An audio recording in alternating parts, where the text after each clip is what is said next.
दोस्तों नमस्कार। आज इस बात पर चर्चा की जाएगी क्या हमें नोट बनाना चाहिए कि नहीं बनाना चाहिए। क्योंकि देखिए, नोट ज़रूर बनाना चाहिए दोस्तों। अगर आप तैयारी कर रहे हैं कंपटीशन की तैयारी नहीं, अगर आप पढ़ाई भी कर रहे हैं ना, तभी नोट बनाना चाहिए। क्योंकि नोट बनाने से बहुत फ़ायदे होते हैं। जब एक बार नोट बन जाता है तो किताब से पढ़ने के झंझट से आपको मुक्ति मिल जाती है। आपको बार बार किताब नहीं पढ़ना पड़ता है, सिर्फ नोट का रिवाइज करना पड़ता है। अब नोट कहते कि किसे हैं, देखिए, जब कि जो भी चैप्टर होता है अगर उसमें शब्दों की संख्या को आपने कम कर दिया है और उसको भाव को बदला नहीं है तो वही नोट हो जाता है। यानी कि संक्षिप्त जो चैप्टर होता है उसका संक्षिप्त रूप होता है, वही नोट होता है। नोट कैसे बनाते हैं, देखिए, नोट बनाने के लिए कम से कम 2 पुस्तकों का होना बहुत ज़रूरी है। क्योंकि कोई तथ्य छूट ना जाए। अगर कोई तथ्य छूट जाता है तो उससे आपको परीक्षा में नुकसान उठाना पड़ सकता है। इसलिए 2 पुस्तकों का होना बहुत ज़रूरी है।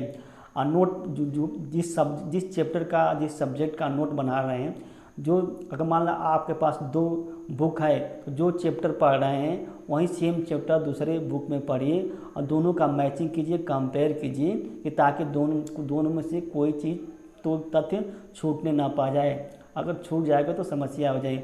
हाँ, नोट बन जाएगा एक बार आपका तो उसको पढ़ने में आसानी हो जाएगी, रिवीजन हो जाएगा। केवल नोट बनाना ही बहुत बड़ी बहादुरी का काम नहीं है, बल्कि उसको रिवाइज करना, दोहराना भी बहादुरी का काम है।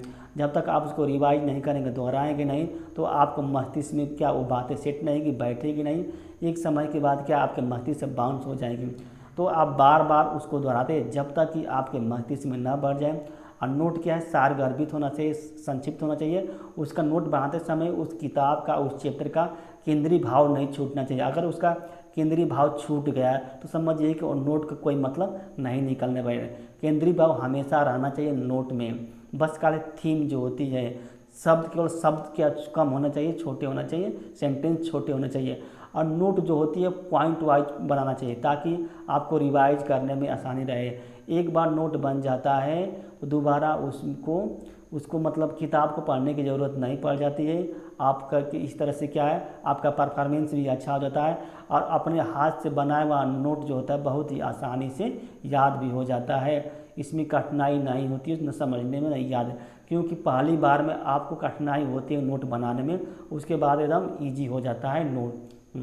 तो नोट आप हमेशा हर एक सब्जेक्ट का नोट बनाइए और 2 सब्जेक्ट रहिए और उसका मतलब मूल्यांकन उसमें कुछ जगह भी छोड़ दीजिए ताकि आपको ऐसा लगे कि किसी नई चीज़ को ऐड किया जा सके उसमें।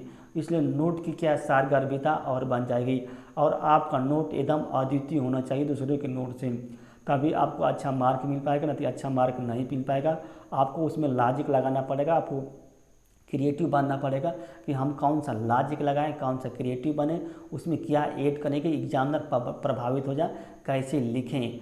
और नोट एकदम सरल इजी भाषा में होना चाहिए, कॉम्प्लेक्स और कॉम्प्लिकेटेड भाषा में नोट नहीं होना चाहिए। अगर आपने इस तरह का नोट बना दिया तो उस नोट को पढ़ने में दिक्कत हो सकती है। दोस्तों नमस्कार।